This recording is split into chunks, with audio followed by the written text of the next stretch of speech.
Youth Education Coordinator. I am also a trainer with the Tompkins County CSAC Commercial Sexual Exploitation of Children Critical Team. Um,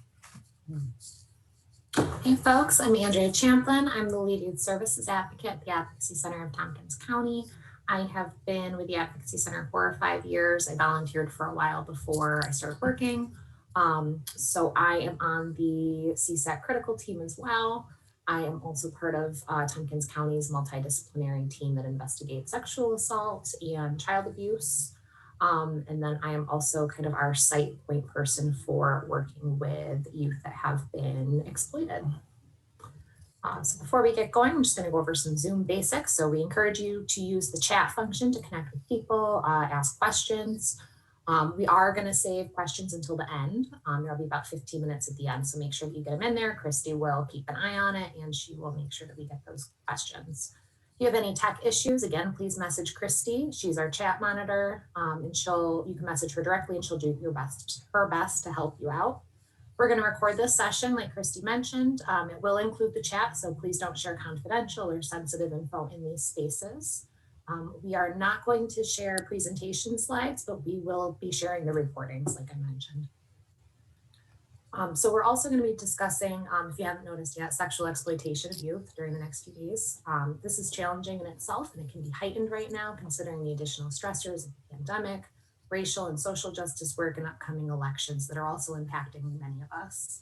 So please take care of yourselves in whatever ways feels best for your body and your mind during the session, and reach out to the chat monitor privately if you would benefit from additional support resources. We do have them for you. all right, so this is kind of just the overview of where we're going today, but also where we're going with this summit as a whole. One of the tools we have as caregivers and professionals, which we often undervalue, is our ability to normalize, model, and expect radically respect and consent-based interactions.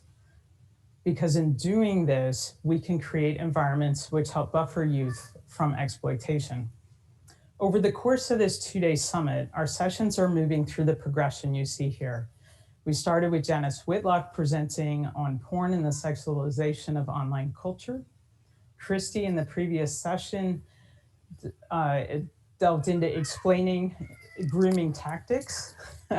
Welcome to my cats who are also here with us. And in this session, we will begin with youth needs and how they're manipulated, and then focus on how environments with unclear boundaries essentially pre-groom youth for sexual offenders and often effectively camouflage offensive interactions, preventing both youth and adults from being able to notice and respond early. Tomorrow, Naomi will explore some of the social and emotional skills that could be used to close the gap between adults and youth when problematic behaviors, the warning signs of youth risk, occur. And we will conclude with a panel of local youth professionals talking about what they do to build meaningful and empowering relationships with youth, showing how activities often seen as recreational are essential as abuse prevention and supports. Our primary focus for this session will be reiterating the importance of authentic conversations and connections with youth within clear boundaries so that the manipulative coercions that underlie sexual harassment, extortion, and exploitation are more difficult for offenders to affect. And when those tactics are used, they can be more easily recognized and responded to. Right.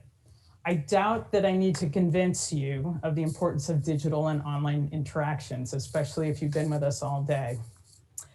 The tools you see here and many others, Zoom, Canva, Canvas, Remind, Game Changer, Minecraft, TikTok, Vertigo, too many to even keep up with, are used by millions of people, including children and teens, for daily tasks, to learn, work, shop, express themselves, connect with others, and escape from our lives. There are benefits. There are also risks. Christy's presentation on grooming mentioned some of the benefits for teens developmentally. And Janice's keynote this morning provided insights into how we can help youth navigate the sexualized aspects of the digital world. and protect healthy sexuality. At times, I find this responsibility overwhelms me. How can I, as a parent and as an educator, possibly keep up with rapidly changing technology, never mind a global pandemic that has pushed us all, I suspect, out of our comfortable routines into changing practices, policies, health guidelines, and economic, social, and emotional stressors. And these newer uncertainties are layered on top of the racism, sexism, sexualization, and violence that threatens our youth. Online, yes, but offline as well. I have heard several webinar speakers over the last few months talk about the impacts of the dual pandemics of coronavirus and racism on the health, safety, and emotional well-being of our youth. When we talk about tech safety and preventing the sexual exploitation of youth, I urge you to hold in your mind these realities. Youth of color, especially Black and Indigenous girls, have been sexualized, monetized, pushed out, and disappeared with little consequence since long before the coronavirus. They are overrepresented in law enforcement youth sex trafficking cases, and according to the FBI, sex trafficking is the second fastest growing criminal industry, just behind drug trafficking. It is an easy, low risk, and profitable industry. As Andrea will talk about in a few minutes, those who target youth do so with an intentionality that is breathtaking. Many youth are online more, sheltering at home and attending school remotely, though not all. Some do not have internet access, some do not have consistent housing, and a few are online less while homeschooling than they were before. Sheltering in place has increased risk for some youth and decreased the online risk for others. We have framed this summit in terms of tech safety, but we know that even as child sexual abuse materials have exponentially exploded online, the dangerous predators are not only online, they are in our communities, workplaces, schools, peer and social groups, and families. In short, youth who interact with others in any context need to learn to assess risk and safety. We need to talk about sex ed and sexual abuse as naturally as we do stove safety and fire drills. We need to switch from hoping it will never happen or talking with youth about if to preparing them for when, though this is not our topic for today. Despite what you may be thinking right now at this moment, I did not invite you here to send you off feeling hopeless. In fact, it is my hope that you will leave feeling optimistic. Remember, as Christy said in her presentation, the concerning behaviors that we are talking about, boundary violations online, are similar in person as well, to those same behaviors in person. Because one of the most fundamental ways we can prepare youth for the risks and harms they will encounter is something I suspect you already do and most likely minimize. I'm going to say it one more time here at the beginning.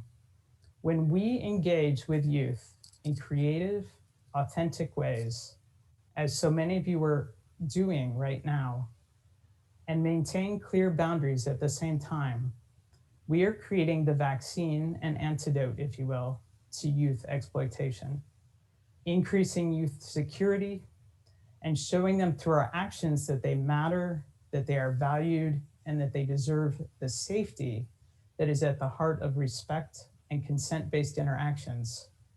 We are reducing their vulnerabilities.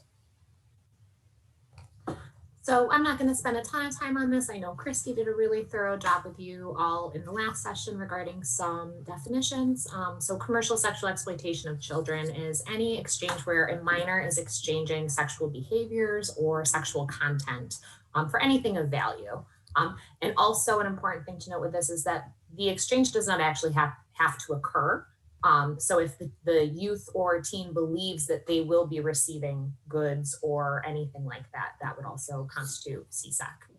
Sex trafficking is the exchange of sexual behavior content for anything of value. This could also be with adults.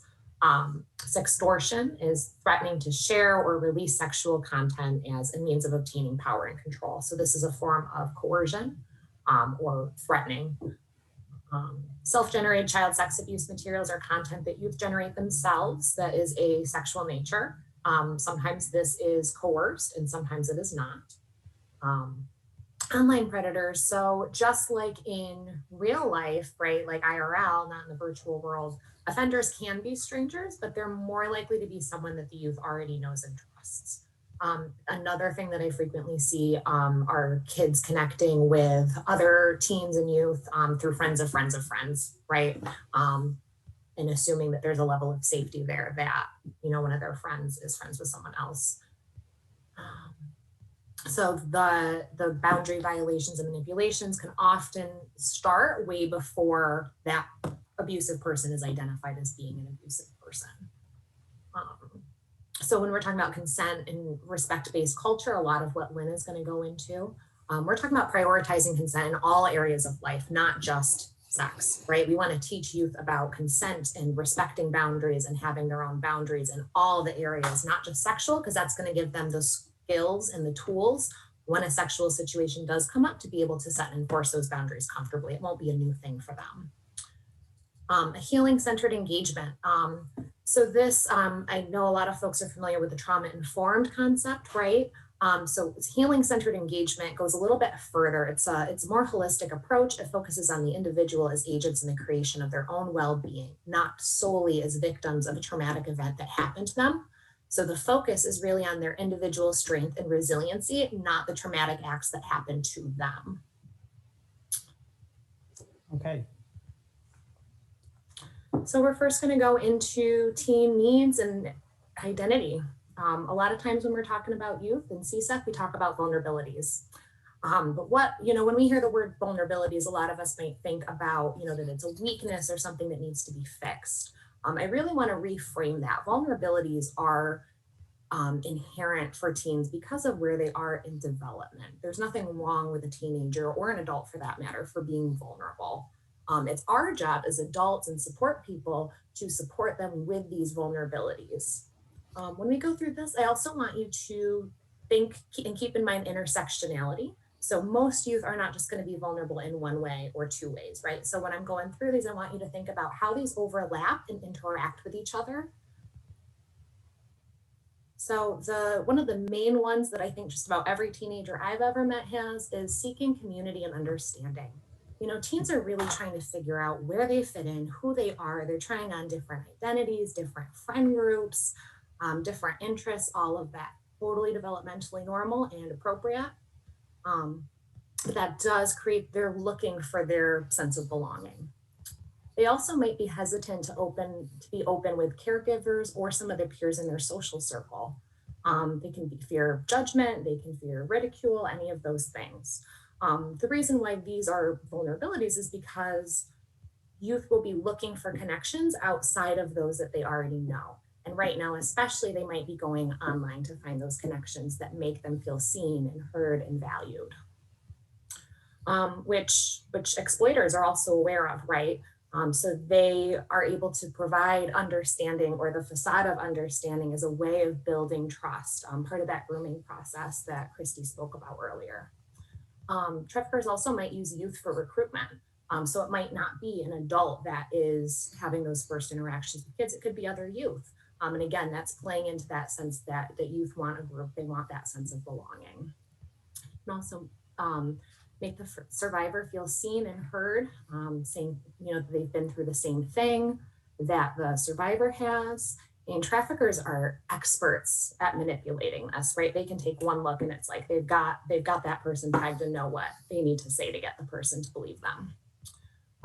They can also use fraud to do this. You know, one example is I worked with a youth that was really interested in music and songwriting. So when she started talking to an adult, it was under the guise of, oh, this is a music recording guy. I don't know how much truth was in that, but I know that she certainly didn't get any of her music recorded. But that was a way that he was able to tap into those things that were important to her, and build that sense of trust. Other things that we really need to recognize that make teens vulnerable is poverty.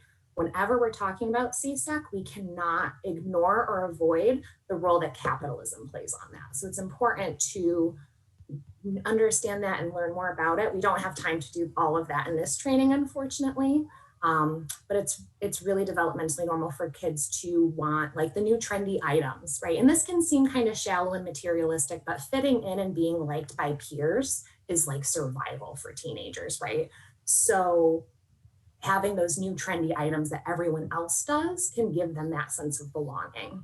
And if the family is in poverty, they're not able to do that. So that creates a gap in the teens' needs. Can also include, helping family, paying for bills, food, et cetera. All that costs money. And if folks are in poverty and they can't get it, they need to find ways to do so.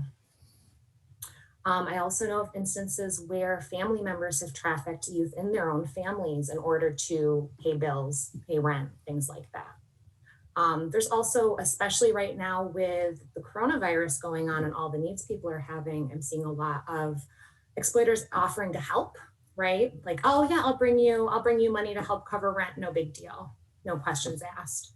And then once that exchange has been given, the exploiter might say something like, well, I did that for you, now what are you going to do for me, right? And this can progress over time, right? So it might start off as like, oh, send me a naked picture. And then the next time you need something, it might be, well, I want to see you in person naked, but I won't do anything. I won't touch you or anything like that. And it can progress over time.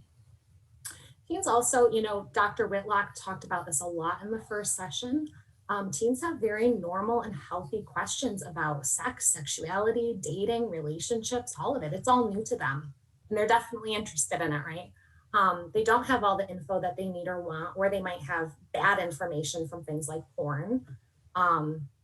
It also can be easier for an exploitative person to convince youth that abuse or exploitative acts are normal because they don't have a frame of reference necessarily for what a healthy relationship is and what things are normal and healthy and what is not.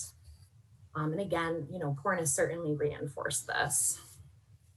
And when we're talking about youth's very normal questions about sexuality, we also have to point out, LGBTQ plus youth are especially vulnerable to this. They might be looking for information and validation about their identity as an LGBTQ plus youth. And so again, it's creating this potential void where a abusive person could go in and fill that and try to provide that validation that teen needs, but they're doing it in an unhealthy way. So with all these things, again, vulnerabilities are normal and developmentally expected and okay. What makes it not okay is when adults take advantage of those vulnerabilities and then rather than supporting the teen or youth through them, they turn it into something inappropriate and abusive. Another thing that can increase kids' vulnerabilities are when they run away. There's a lot of reasons teens run away, right? They might be escaping abuse. We know that most survivors of CSEC were previously abused before they entered into the life. So they could be escaping abuse. They could be seeking more independence. I also saw an increase in runaways during COVID just because everybody's home all the time, right? So I know I feel a little bit testier when I'm home all the time. That's the same thing for most families, I think, and certainly most teenagers. So tensions are just a little higher. And then when they do run away, they might not be able to stay at their normal places because of fear of COVID. Also, services might not be as easy to access because of COVID, right? They might not be able to just walk into the same places that they would go to.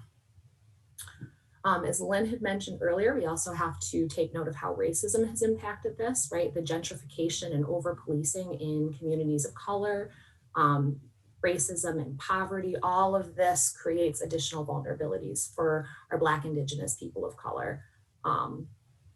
Also, we have to talk about gangs and how, again, that gangs develop as a effect of systemic racism.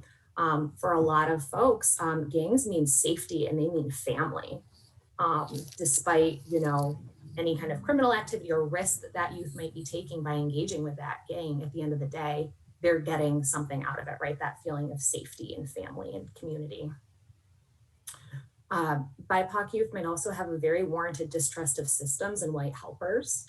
And then, referencing what Lynn had said before, that, there is a history of BIPOC youth and teens disappearing with very little consequence for those who have taken them.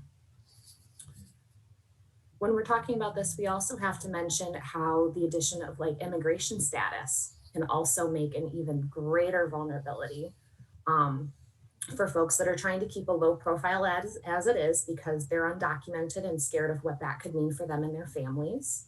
Immigration status can be something that's used to maintain control for the youth in particular, or maybe their family, if their parent, maybe the youth has documentation, but their parents do not. I have an instance of a youth I worked with. Her father was undocumented, so she was removed from him and then placed with an aunt, and then that aunt ended up sexually exploiting her. And if that youth had been able to stay, with her dad, potentially that might not have happened. Youth with disabilities also have some additional vulnerabilities. There's few options for services, resources. They might be protected or considered asexual by caregivers, so they're not getting that important information about their sexual needs. They're also left out of a lot of educational messages by caregivers in the school settings as well.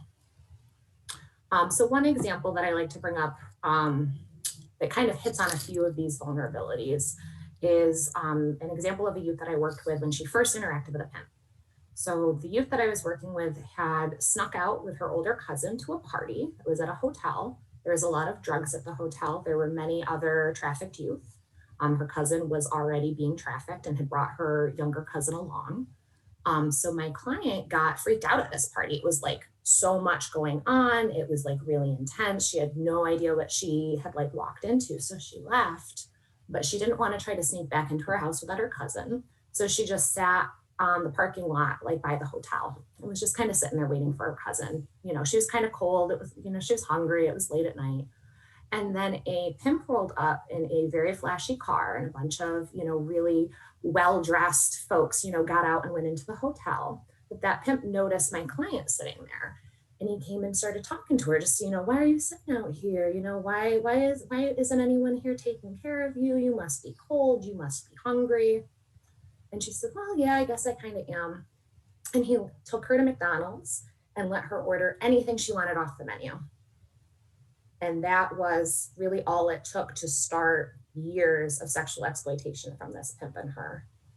If you guys have any ideas about some of those vulnerabilities that he was able to pick out, feel free to put them into the chat. I'd love to see your ideas on it. But I think just talking about examples like that can make it helpful.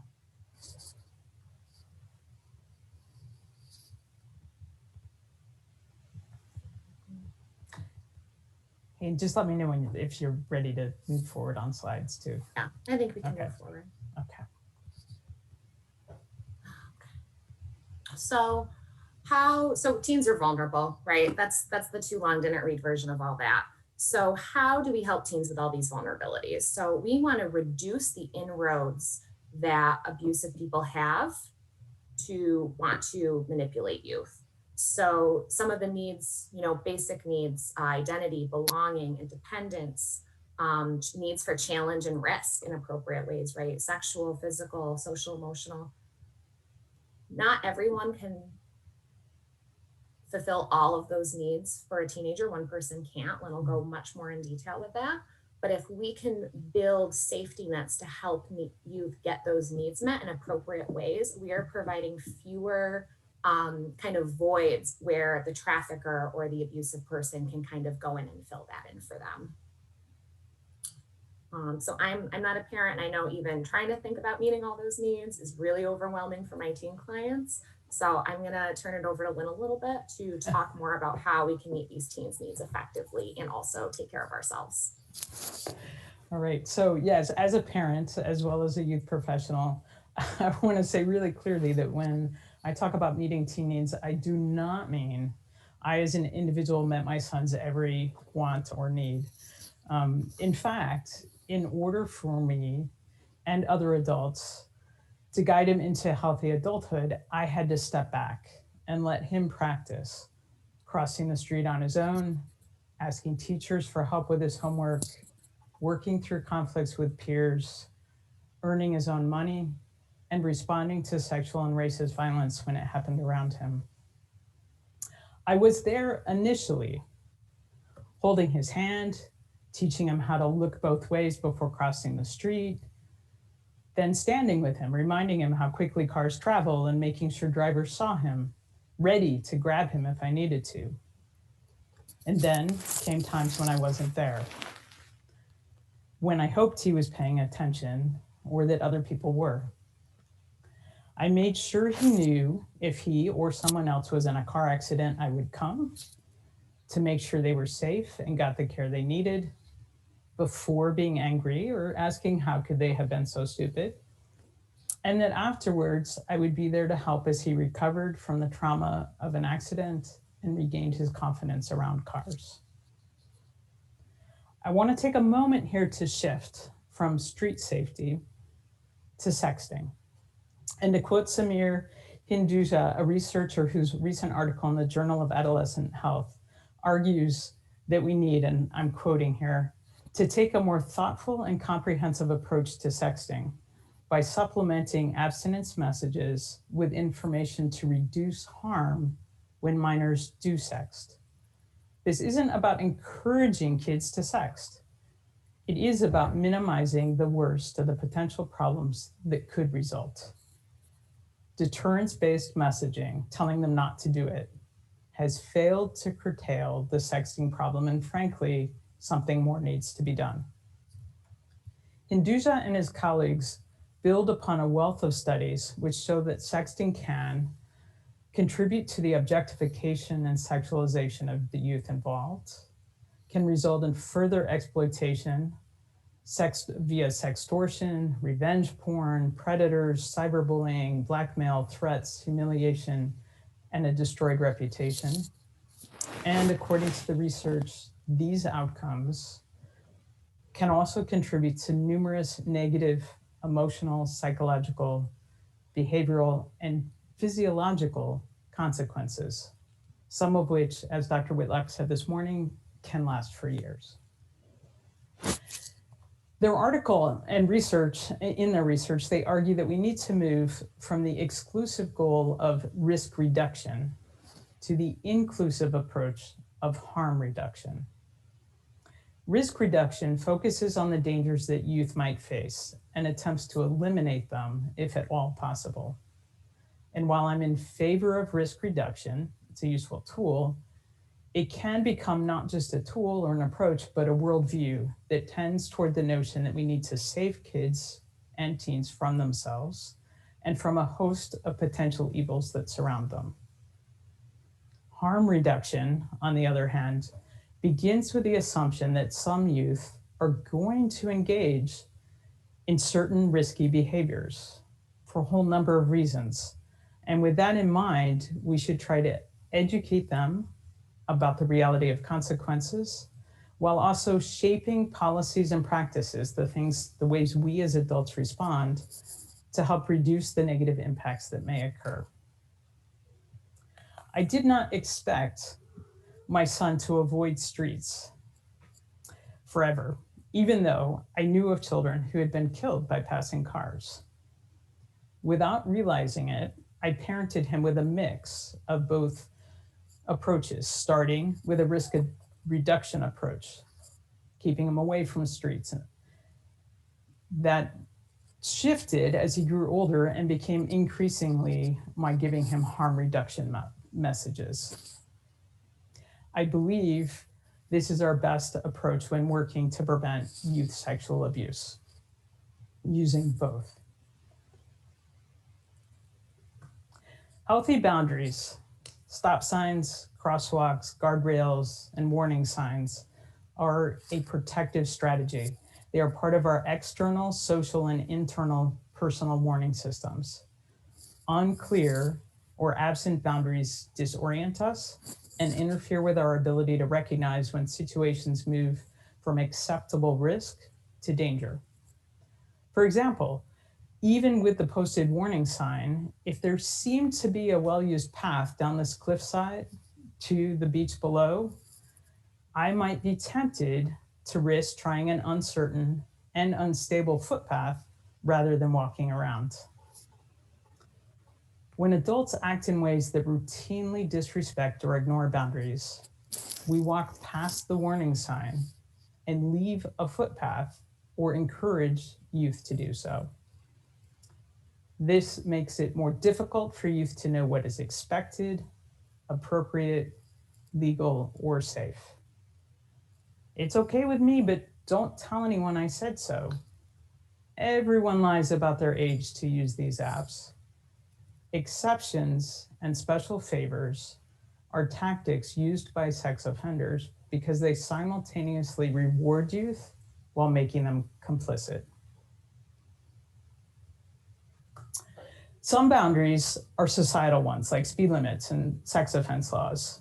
Others are various forms of group agreements, team codes of conduct, workplace policies. Some are social norms, the way things are done at one family's house versus at another's. We also have personal values, personal boundaries, values, and limits. This visual is a tool used to help people reflect on their personal comfort and safety zones. In the center, the nest, this is a space where we are most comfortable, where we can relax. When using this with youth, we invite them to think about when and where and with whom they feel relaxed, and to feel this physically in their bodies. To exhale, relax your shoulders. We step outside of that nest daily, multiple times a day, in different ways to learn and to interact with others and accomplish tasks. Sometimes these risks excite us. Sometimes they make us want to throw up. As we move farther from our safe, relaxed space, when we challenge ourselves in bigger ways, or when we are pushed by others, we literally feel different. Our intuition, senses, and nervous system speak to us.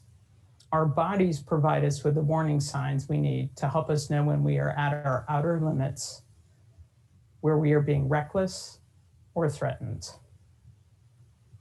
We know that teaching emotional skills using tools like this one supports youth well-being and safety, helping them understand their learning styles, how and when do they step outside of their comfort zone, how do they learn about themselves, their relationships, their sexuality.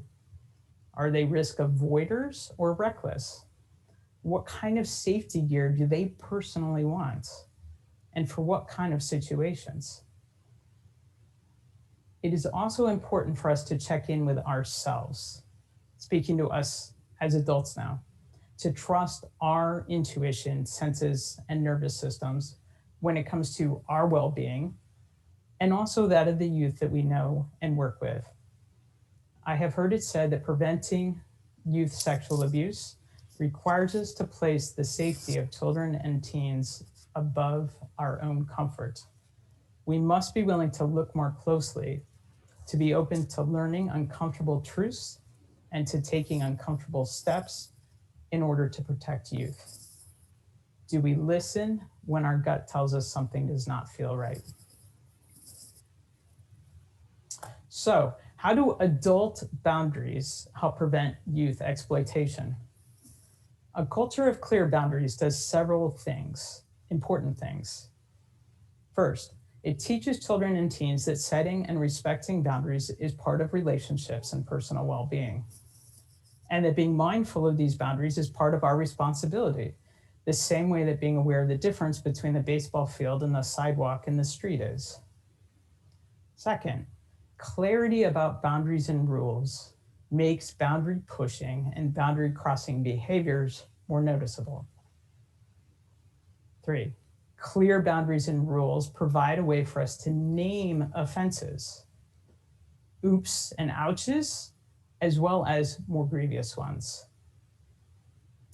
And finally, 4, the boundaries and rules themselves can offer ways to reestablish respectful and right relations when harm has been done. I know this slide has a ridiculous number of words on it. I wanted to include the full scope of a handout from Stop It Now entitled Behaviors to Watch Out For When Adults Are With Children. I have taken that handout, which is written from the perspective of identifying concerning behaviors, and written it as the reverse. What are behaviors that show that adults are following and setting clear boundaries with youth? Starting with personal space boundaries. Wow, let's acknowledge the complexities of this one right now. You, like I am, may be working from your living room. You may teach and talk with youth at their breakfast table. Professional and personal space has been virtually blurred, and really blurred, in very complicated ways. I know you're aware of this. I ask that we all continue to be mindful of how this might impact youth safety.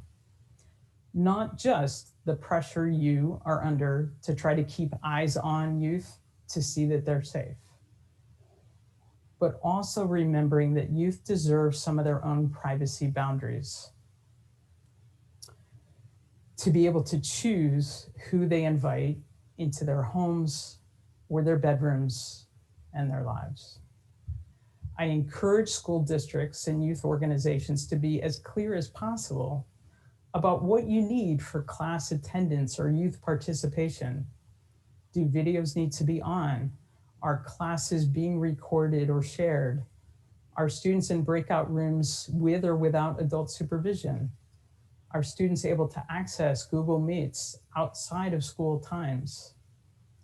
And for some of these things, depending on the age of the students, explaining why. How can we make remote learning as age appropriate, respectful, consentful, and safe as possible? I also wonder where it might be best to openly discuss how remote learning has shifted boundaries. For example, time boundaries. I know many teachers who are working all hours of the day and night, as I also know many parents. And it seems to me as though teens are having difficulty sleeping or keeping what we or they might consider a regular schedule. Turning assignments in at midnight, which I associate with college, is now happening in elementary grades, as are middle of the night messages from parents and even students themselves.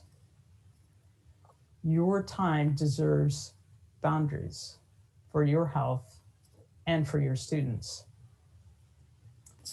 A common offender behavior is to move interactions from one context to another, from a game like Minecraft to more private messaging, from afternoon hours to late night ones, from public spaces into ever more hidden and personal ones. Normalizing, as we run a risk of doing right now, any form of communication at any time with anyone provides the exact opportunities offenders are looking for. It is important that we maintain distinctions between personal and professional roles, spaces, times, forms of communication, even as we want to be accessible to and supportive of youth and their families. The other two boundaries on here are crucial, but I'm going to keep my words about them simple. If we are professionals working with youth, we need to be clear with ourselves and with them about our role in their lives. Within families, I think we need to do a similar thing and be clear about family relationships and roles and interactions. And as adults, do not sexualize adult-youth relationships.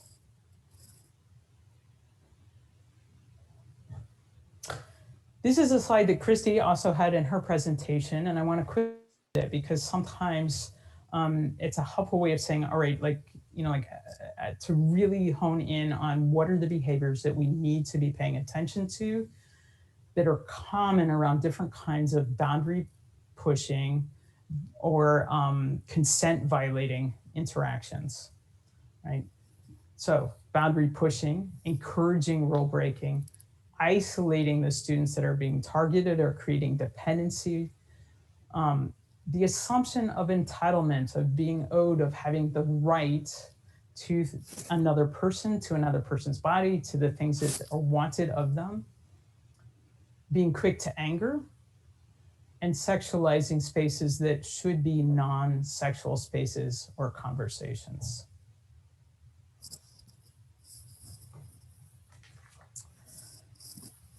So let's talk about some examples. I'm going to start with this piece on cultural norms, which is a little bit what we've already been talking about, and then turn this back over to so that you can hear from Andrea. Jeffrey Toobin. According to recent news reports, Toobin was on an election simulation Zoom call with a number of other New Yorker staff when he apparently unwittingly exposed his penis on camera while masturbating. There has not surprisingly been much uneasy humor as this has been reported, connecting possibly to the fact that I myself and many other people joked about working in our pajamas or forgoing business dress pants when in Zoom meetings. There have also been some statements that more or less suggested that this was an unfortunate mishap that could happen to anyone. Except, of course, this is neither accurate nor a cultural attitude that I want us to encourage. Even though minors were not, as far as I know, in the Zoom meeting, they will assuredly watch videos and discussions about it and be aware of what is being said by celebrities and late night show hosts. Toobin's inability to maintain self-control in a work call is ultimately a reflection of both his lack of respect for his coworkers and a position of extreme privilege. It was a profound boundary violation and sexually offensive. Okay, turning it over to you, Andrea, to talk about other behaviors. I'm gonna just talk a little bit more about boundaries. So boundaries are so blurred right now, right? Like I'm in my kitchen, you guys all know, you guys are doing the same thing. What's work, what's home, what's school, when should I be available? They're all really good questions. Something to remember is that youth aren't born with boundaries already created for them, right? They're developing them slowly over time. They're learning, they're learning just like all the other skills that they're learning. So whenever you're learning something, it's really important that it is as clear as possible, right? Having anything that's kind of murky or inconsistent can add to confusion. So we want to try to have, even though those boundaries are changing a lot right now, if we can try to kind of redefine what this new normal is and what the new boundaries are in this context that we're all in right now, that can be really protective for youth. Because without having those conversations, they're left to kind of figure it out on their own. So they know that things have changed, but they know that a lot more is happening at home now versus school, and it's just really confusing. So we need to be able to have those conversations. I've got one example here of how even if folks are trying, like very well-meaning and wanting to be supportive and accessible to youth, of blurring those boundaries a little bit, even with great intention. So I was working with a youth, and a youth serving professional that she worked with passed her. She was walking home. She didn't live far from where she was going, but it was, it was snowy. It was probably like January or February.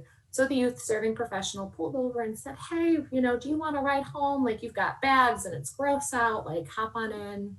This was someone that she had known for years, was very comfortable with, didn't have any concerns around. Once she was in the car, they were talking and, and everything was fine. This is not ending like a scary thing that I'm leading y'all up to. The professional did say though at one point, I'm happy to have given you the ride because it's so cold out, but I want you to know, like, no one else can know I did this for you. Because it is against the rules. Like, I made an exception, but this is against the rules. In a different vein, with the digital world, right? This could be like a professional offering extra help on schoolwork via like one-on-one Zoom sessions, right? And then kind of letting the youth know again, like this isn't typical, like I'm making an exception for you, so don't spread it around, don't tell a lot of people. So both of these people have the youth's best interest at heart, right? Trying to give extra help, trying to give the ride because it's really cold outside, right? Nothing wrong with that intention whatsoever. But where it gets murky and potentially harmful for youth is one, the confusion about boundaries, right? So like if there are, rules that you're not supposed to do a thing and then you do the thing, that teaches youth you don't have to respect that boundary. If you have a good enough excuse, you don't have to respect it. It's fine. It can be wishy-washy. That's not what we want teens to know about boundaries. The other thing is that it's also, like Lynn had mentioned earlier, it's putting that expectation of secret keeping on the youth, which regardless of how, benign of a secret it is, right? The professional gave her a ride that was like 2 minutes down the road, right? But that secrecy, that is kind of setting that youth up for, if there's a situation down the line where another adult asks her to keep things a secret because they're going to break a rule for her, to help her out, that's normal, right? That's been normalized for her now. And nothing bad happened to her on that car ride, right? The person got her safely to her house. There was nothing sketchy going on. But when she told me about that conversation, and that interaction with the professional, we had a good conversation about what all the elements of that were, right? And I didn't guilt her or shame her or be like, you should have just ran away, and I didn't go the stranger danger route. But we did talk about, what things are appropriate with what people in your life, right? Where is that line between appropriate and inappropriate, and how do you know when that line is coming up? And also, how do you respond? How do you decide what things should be shared and what things shouldn't be? And who has the authority to tell you when you need to keep things secret and who doesn't? So again, I'm not saying, you don't have to lay guilt or shame anybody in that, but having those conversations and helping the youth to work through, where are my boundaries here, right? Because boundaries have to be decided by every person on their own, right? Of course, we can get together with friends and family in our communities and talk about it and learn with each other. But boundaries do have to be something that is coming from the individual, because everyone's boundaries are different. And that's not good or bad or anything else. It's just we're all different people and we have different senses of comfort and privacy. Another example could be, going more into inappropriate behaviors by other adults that might not be, youth serving professionals. This could be conversations that begin as appropriate, like totally appropriate, like maybe it's a family friend and you feel very comfortable asking that family friend about your questions about sex or sexuality, right? And initially, those conversations can be very, very appropriate. And as part of grooming, like Christy had mentioned, these can slowly creep towards being inappropriate, right? They might be moving the conversations to something more private or later hours, like Lynn had mentioned. There's also, especially in the digital world, right? Like sending links or messages or photos, any of that by mistake. That can kind of be a tool to kind of test the waters and see what that youth's response is going to be. So whether, I don't think it's quite a mistake when that actually happens, but they certainly, might tell the youth that. That can be another tactic. There can also be instances of youth being expected to pitch in if the family is in need or struggling financially, right? So pitching in could look like, that family member exploiting the youth, because like we have to make rent so we can all live here, and we all contribute towards rent, and this is how you can contribute. Other youth can also do this to youth, having blurred boundaries and being exploitative. So, we've talked about self-generated child sexual abuse materials. So this could be sexting, this could be nude pictures, this could be videos, anything like that. So one, like coercing that youth into doing it. If the youth isn't really comfortable and continuing to apply pressure and things like that, maybe calling in other people in the peer group to apply that kind of pressure to coerce that youth into sharing it. It can also lead to like the sense that like, well, if you send pictures, it's inevitable that it's going to get out. You shouldn't have sent the pictures, right? But we really need to put the blame where it's deserved on the people that were sharing the pictures or coercing those images from the youth and the teens. I have one more example. I had a client who was dating somebody, and he had asked her for a video of her masturbating, so she sent that to him, and then he immediately shared it with their whole school. Right. So after that, she was dealing with the embarrassment of that, getting harassed by the other students in her school, and then also having to deal with like just the betrayal from the person that she had sent that to.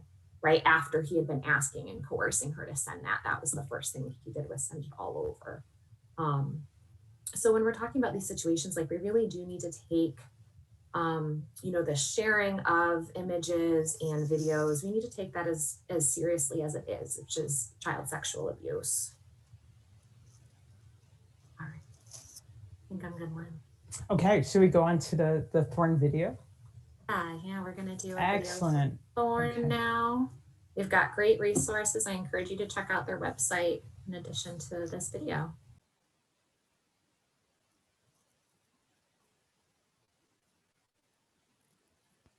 Okay, so you did a thing. You sent a picture of yourself with no clothes on. Something you thought wouldn't be shared. And in a polite society, cats wear clothes, right?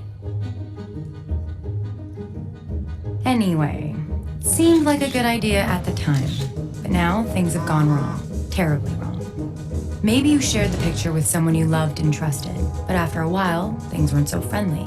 Or they said they'd help you become a star, but they just wanted to use you. Or maybe you met someone online and they really seemed to understand you, but then it got weird, and it turned out to be someone totally different. Now the person you shared the pic with is demanding more and threatening to tell. That's sextortion. Yep, that's a thing. The perpetrator relies on you feeling ashamed and keeping quiet. But they are the ones who should be ashamed. What they are doing is wrong, and it's never too late to find your voice to ask for help. Or too early to reach out to your friends to tell them you'll be there no matter what. In fact, you can stop sextortion before it starts by talking about it now. With support, you can do anything, and you can focus on the important business of being cats. So tell your closest friends today you've got their back no matter what.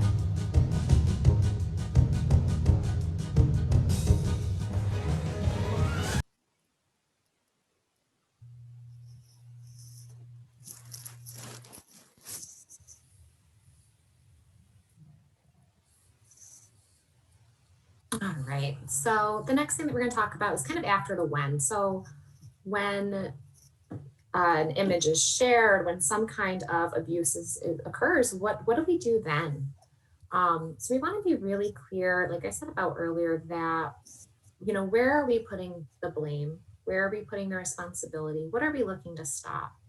Right. So in the example of like sharing sexual content, the blame should be on the folks for sharing the content in the first place, for spreading it around after they've received it, and then for harassing the victim for having those images shared. Right. You can certainly have conversations about the youth that shared about how they're doing, what happened, how that felt for them, if they want to do anything different in the future. But when we're talking about blame, putting blame on the youth for creating those images in that way, especially when that additional victimization has occurred of having those images shared, is going to really not be helpful for continuing to have those conversations in the harm reduction way that we want to, that Lynn had been speaking about. Youth really need and want trustworthy individuals and institutions and systems of support where they can feel safe asking these questions to and kind of navigating the fallout after something like this happens. They also have to feel safe that they won't be judged or shamed for what they did or didn't do.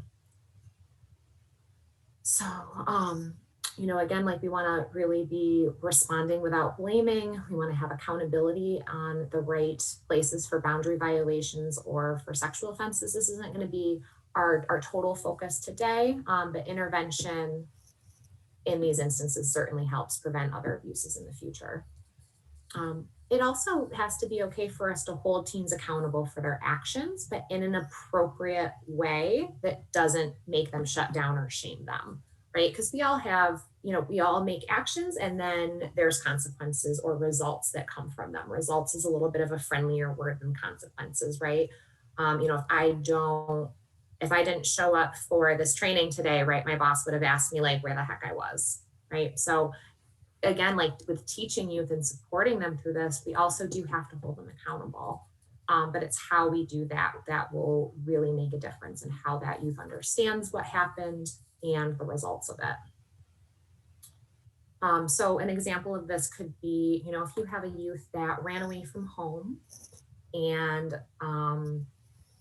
yeah, we can just leave it at that. You have a youth that runs away from home. So, wanting to have some kind of result because that youth ran away and they knew that they shouldn't have done that. But also not shutting down communication. So like some conversations about, you running away was violating my trust. And there are some things that you've been allowed to do that you need a certain level of trust for me to be able to do that. So maybe like going out with your friends totally on your own, or going to the mall totally unsupervised, just an example. So being real about the youth, about the results of their actions and how that is affecting boundaries now, right? So you broke a boundary by running away in this instance when, oh, no, I'm sorry, now I'm distracted by Lynn's cat. You ran away in this instance, you violated that boundary, you didn't call me and tell me where you were. And now as a result, we have to rethink, we have to relook at our boundaries because there's been some trust lost, right? And doing it more from that standpoint of wanting to have like a constructive conversation with the team in ways that are also teaching skills and boundary setting and maybe identifying feelings that they're having and communicating about those. Some other things that can be really helpful, especially when working with youth that have been trafficked, is helping them to learn what safety is and that they deserve it. This can be a really slow, long process. It is not linear at all. I think anyone that's worked with survivors of trafficking can tell you that. But because that sense of safety is so misconstrued and has been so warped as a result of the abuse that they've experienced, a lot of youth might not have any kind of sense of what safety means, or it might look very different than what your sense of safety is, right? It could be like on two different planets. And the important thing there is to not, again, shame or blame those youth for having that concept of safety that they have, but rather supporting them to expand on it and flesh it out a little bit more so that they can have a true sense of safety. Another thing, especially working with youth that are still in some way connected to their traffickers, is focusing on concerning behaviors and boundary violations rather than the character of the person themselves. Specifically, in a lot of child sex abuse, because of the grooming process, that youth or child cares for the person that had been abusing them as a result of the grooming and the boundary violations and the manipulation. So if you're talking and trying to be supportive of that youth, and you're coming from a place of, well, that was a horrible person, they're just dangerous, you should never can talk to them again, they're horrible and they need to go to jail for forever, right? That youth is very likely going to want to defend that person. Again, especially if we're in a trafficking situation. So I find it more helpful to focus on specific behaviors and how those behaviors helped. So, if I'm talking to someone and they mention that their trafficker hit them, right? I'm not going to go on a whole rampage about how bad traffickers are. We're going to talk about how they felt when they were hit, how they felt before, how they felt after, if they have any ideas about that or thoughts about what that means. And then we're going to kind of go from there. But I'm going to focus more on the behaviors and the boundary violations than the character of the person. So something, if you're familiar with motivational interviewing, this is a therapeutic skill that helps clients to navigate ambivalence, and it also helps to bring about change. It's very much about meeting the youth or the client where they're at not expecting them to meet you at your level where you are, right? I think that an example I have of this is, my first meeting with a teenager that had been trafficked. First, she ran away from me because, I was some random stranger. So I kept coming back. We'll talk more about consistency later on. But I kept coming back and always respecting her no's, but I would still come back and she'd tell me no again and then I'd leave. But around like the third or fourth time, I think she was down to meet with me. And she walked in and she was like, well, I don't want to stop. I don't want to get out of the life. I just want to find a safer pimp. I don't want a gorilla pimp. A gorilla pimp is frequently uses physical violence. I just don't want another gorilla pimp. And I said, all right, I'm not going to try to sell the square life to you. If your goal is to find a safer pimp, let's talk about how you can do that. Now, ultimately, I would love for her to be like, no, I hate pimps. All pimps are bad, right? Not going to happen that third or fourth meeting though, right? So, but by talking about what things her current pimp did that made her feel unsafe, what she didn't like, and what she was frankly fed up with, right? And we built on that over years of meeting. But that was really the way in, was not not making her have those bigger conversations about, no, you need to just get out of the life altogether, and really hearing what she wanted, which was to find a pimp that wouldn't hit her. So like I had said about, consistency, you have to model good relationships. So it's really important that there's consent. So like if you have confidentiality rules, that teen should know them and should understand them and know where to go to get questions answered about it if they have any. We also have to model good communication and trust and honesty, right? So I think confidentiality is really a big thing that I focus on with my teams so that they know exactly what I have to say to who and when, and what is just between us, right? Because that building that container of trust and then being consistent with it is what will really build teens' trust in you. So the consistency, a teen that's been in the life typically doesn't have a concept of consistency.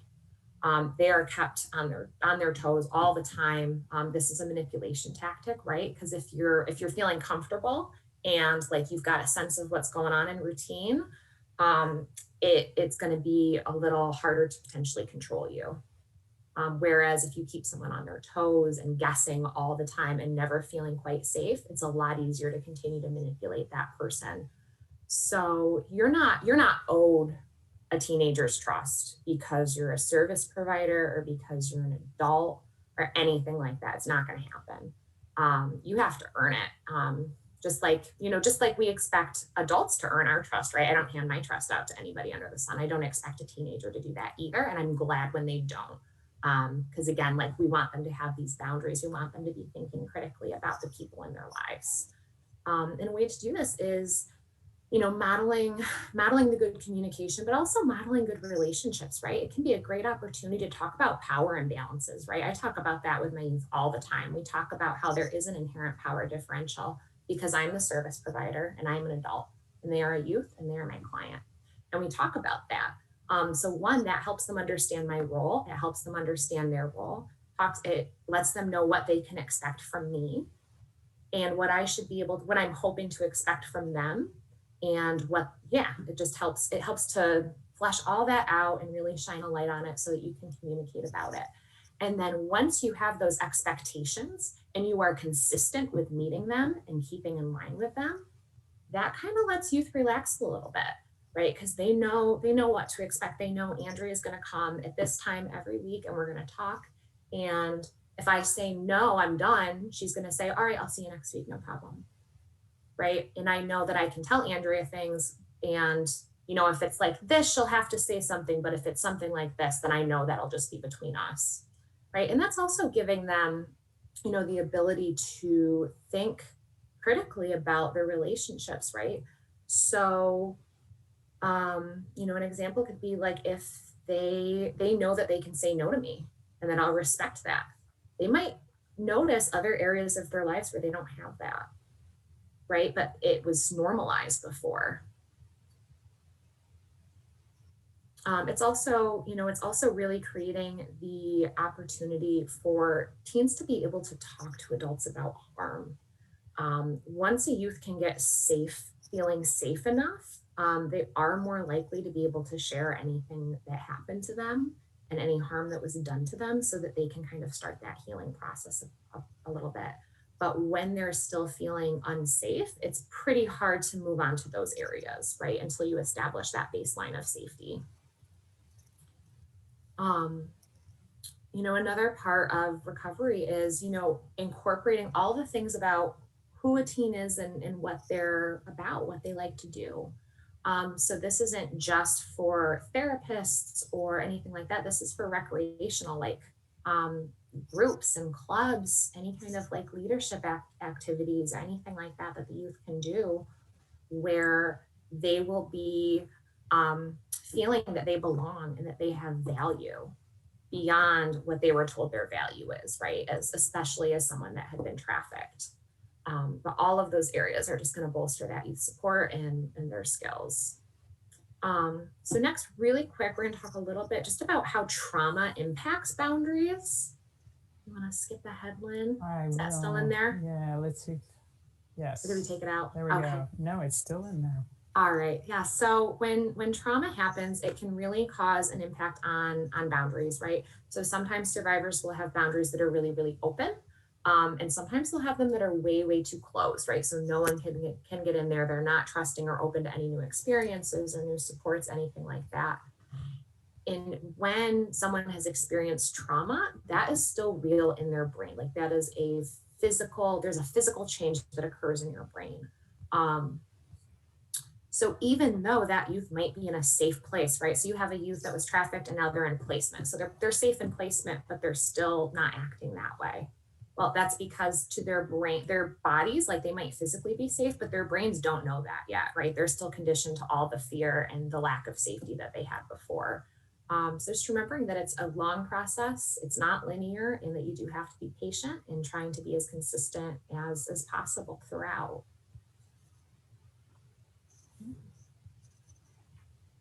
I think that's it for this one. Good. Okay, so let's move on then to support and services. Hey, let me see. I'm a little nervous about. No, that's not what I want. Never mind. I don't know why there's something on my screen. Hopefully, it's not showing on yours. But I'll let you okay. Yeah. spend just a few minutes talking about support and services, and no problem. Then we can see if there are questions. Sounds good. Yeah, so at the Advocacy Center, so we provide all kinds of services for folks that have been impacted by domestic or sexual violence, which CSEC certainly falls under. So we have a 24/7 hotline, the number's right up there that you can call. So teens aren't usually going to call this, but if you care about a youth, you can call and kind of consult with us on that. Youth serving professionals are also welcome to call for consults. It is available 24/7. We also have the Child Advocacy Center. Like I mentioned before, I'm part of a multidisciplinary team that investigates sexual assaults and child abuse in the county. So we also have a hand in those, and we go to those meetings to try to hold the people that have done the harm accountable. And then we also have lots of youth and family support. So we have a youth and family therapist that can work with survivors and their families. And then advocates like me can also provide support to the youth and family through meetings. Right now, of course, we're pretty remote. But we are available for case management, emotional support, and helping getting those youth connected to other community resources. There's also the New York State Child Abuse Hotline. This is the State Central Registry for Child Abuse. Local law enforcement can also be contacted, school districts, youth organizations. These can all be places that you can get support for a youth, even if you're not quite sure what's going on. OCFS has, sorry, I'm trying to read the print on my screen. Oh, I could tell, and we will, you don't have to remember these or be jotting them down frantically. We will include these resources in an email after the summit's over. So I had just added in some of the New York State organizations that we are members of and work with closely, as well as some of the online resources that we've used in some of these workshops today and tomorrow. So. Yeah, so we are at 2:46. We intentionally tried to leave a little bit of time for questions. So I know for some of you it's been a very long day, but if you do have questions, You can drop those into the chat box. Um, like I said, we do have recordings of these sessions, and we will be sending links to the recordings and additional resources to you in the next couple of weeks. So Lynn and Andrea, I think you guys were very thorough. I don't see any questions in the chat. If anybody has any, please feel free to drop them in. Yeah, there was a couple comments about really appreciating some of the analogies and thinking about prevention from like the car approach and crossing the street, and having some of those different thought processes about how to think about prevention. But yeah, otherwise, as is the theme today, our chats have been a little quiet, which is okay. I think people are absorbing a lot of information. So that's not just us. Yeah, seriously. That would make me feel insecure. Yeah. It is not. So, so hearing that, then I will just say thank you for attending this on behalf of me and Andrea. We hope that you gain some useful insights and tools. I highly recommend Naomi's session tomorrow, which will focus on skills that can help us as adults close the gap when there is friction or conflict between us and teens. Several staff participated in an in-house version of this recently, and I was able to do a couple of sessions and can say that I personally found it very helpful, and I think that was the consensus among our staff. And tomorrow afternoon, our closing panel, again, that is going to highlight local youth organizations discussing their roles in supporting youth and the critical role that plays in abuse prevention, and the other way of saying that, vulnerability reduction. Lastly, we value your feedback on this session and all the others. So please take a minute to complete the evaluation as you are exiting Zoom. We are going to look at those, and they do help us with future trainings and programming ideas. Yeah. And just thank you so much. Thanks both Andrea and Lynn. I love the reframing around boundaries and prevention, and what a tangible thing it is that we can do today. We can leave, and this is how we can start engaging with youth right now to increase their safety, which is fantastic. I want to make just a I was just can I jump in just for a second? Please. Because I was going to say, one of my fears in doing this workshop is that I think sometimes when we think about the root, like what can I do as an adult? We go a little bit to the, superhero place, and we want to talk about how can I put on the cape and jump in and rescue youth. And so my concern is always, that people are going to find it anticlimactic, when what we're talking about really is how can you develop healthy relationships with clear boundaries and role model things, because that doesn't have the like superhero feel to it. And I really want to challenge us all to rewrite that and think about how rare it is for youth to experience those things, particularly in right now. And as Andrea was saying, and I think as we've been trying to say all along, how important some of those boundaries are to really having a sense of like, where is our nest? Where do we feel safe? Where can we relax? And how then from that space, we're actually able then to honestly and openly connect with each other. So, okay, thank you, Christy, for letting me jump in. Thank you. Yeah, thank you. I was going to throw just a real quick note for folks. There is only 2 sessions tomorrow. You have all of the Zoom links in the original email that you received.